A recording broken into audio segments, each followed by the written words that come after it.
కాకినాడ జిల్లా వైద్య ఆరోగ్య శాఖ అధికారిగా డాక్టర్ కె అనిత బుధవారం బాధ్యతలు చేపట్టారు. ఇంతవరకు ఈ బాధ్యతల్లో ఉన్న నరసింహనాయక్ బదిలీపై వెళ్లగా ఆయన స్థానంలో డాక్టర్ అనిత బాధ్యతలను స్వీకరించారు. ఈ సందర్భంగా ప్రభుత్వ ఉద్యోగుల సంఘం నాయకులు ఆమెను కలిసి పుష్పగుచ్చాలు అందించి శుభాకాంక్షలు తెలిపారు. బాధ్యతలు స్వీకరించిన అనంతరం డాక్టర్ కె అనిత విలేకరులతో మాట్లాడుతూ ప్రస్తుతం వర్షాలు కురుస్తున్న నేపథ్యంలో సీజనల్ వ్యాధులు ప్రబలకుండా వైద్య ఆరోగ్య శాఖ అప్రమత్తంగా వ్యవహరించాలని, ముందస్తు జాగ్రత్తలు తీసుకోవాలని సూచించారు. వర్షాకాలంలో మలేరియా, డెంగీ, చికెన్ గున్యా వంటి వ్యాధులు వ్యాపించే అవకాశం ఎక్కువగా ఉంటుందని హెచ్చరించారు. ఈ వ్యాధులన్నిటికీ దోమలే ప్రధాన కారణమని, వాటి విజృంభణను అరికట్టడానికి పరిసరాలు పరిశుభ్రంగా ఉంచుకోవాలని ప్రజలకు పిలుపునిచ్చారు. దోమల వలన వచ్చే జబ్బుల పట్ల ప్రజలకు సరైన అవగాహన కల్పించడం ద్వారానే ఆరోగ్యాన్ని కాపాడుకోవచ్చని ఆమె పేర్కొన్నారు. ఈ విషయంలో వైద్య సిబ్బంది క్షేత్రస్థాయిలో ప్రజలకు అవగాహన కల్పించాలని ఆదేశించారు. నమస్కారం అండి. నేను కాకినాడ జిల్లా డిఎంహెచ్ఓ మాట్లాడుతున్నాను. మరి ముఖ్యంగా ఈరోజు మనము సీజనల్ డిసీజెస్ గురించి మాట్లాడదామని నేను ఉద్దేశంతో మాట్లాడుతున్నాను. ముఖ్యంగా మనకి పీక్ సమ్మర్ యాక్టివిటీ అంతా తగ్గిన తర్వాత ఇప్పుడు మరి వాతావరణం మారటం జరిగింది. ఈ వాతావరణం మారటం వల్ల మనకి సీజనల్ డిసీజెస్ ఎక్కువగా వచ్చే అవకాశం ఉంటుంది. ఎందుకంటే water contamination, food contamination, mosquitoes పెరగటము, అదేవిధంగా ఈగలు పెరగటము, వీటి వలన మనకి కొంచెం సీజనల్ డిసీజెస్ వచ్చే అవకాశం ఉంటుంది.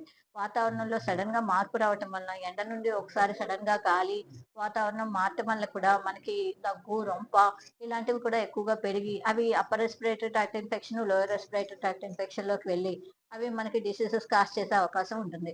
అదేవిధంగా మరి ఫుడ్ కంటామినేషన్, వాటర్ కంటామినేషన్ ఈ రైనీ సీజన్ వలన కొంచెం ఎక్కువగా అవకాశం ఉండి అవి కలవటం కూడా జరుగుతుంది.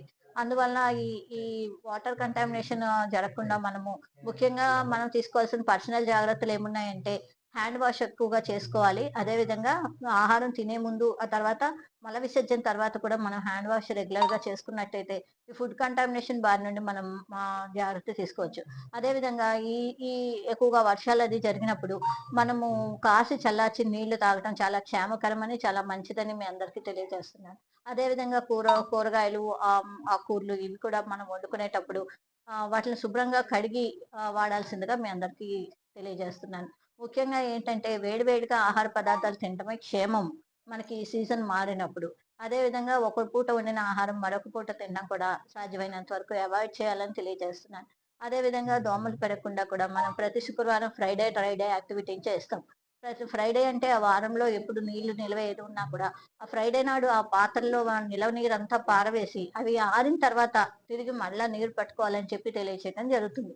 ఎందువలనంటే ఈ నిలవ నీరు వలన మనకి ఆ దోమ యొక్క లార్వా అందులో పెరిగి ఎగ్స్, లార్వా అవన్నీ పెరిగి మనకి మస్కిటోస్ తయారవుతాయి. మన ఇంటి చుట్టుపక్కల ఉండే నిల్వ నీరు వలన, అదేవిధంగా వర్షం నీరులో ఈ వర్షం నీరు మనకి కొబ్బరి బండాలు, టైర్స్, ట్యూబ్స్, పాడేసిన వాటర్ బాటిల్స్ వాటిల్లో నిల్వ ఉండటం వల్ల మనకి మంచి నీటిలో నిల్వ ఉండటం వల్ల డెంగ్యూ దోమ పుడుతుంది. కాబట్టి అవన్నీ కూడా క్లీన్ చేసుకుని ఫ్రైడే డ్రైడే యాక్టివిటీ కరెక్ట్ గా చేయటం వల్ల మనం ఈ దోమల బారి నుండి కూడా మనం పర్సనల్ ప్రొటెక్షన్ పొందటం ద్వారా ఈ విధంగా మనము మరి సీజనల్ వ్యాధులు పడకుండా జాగ్రత్త పడవచ్చని మీ అందరికీ తెలియజేస్తున్నాను. ధన్యవాదాలు.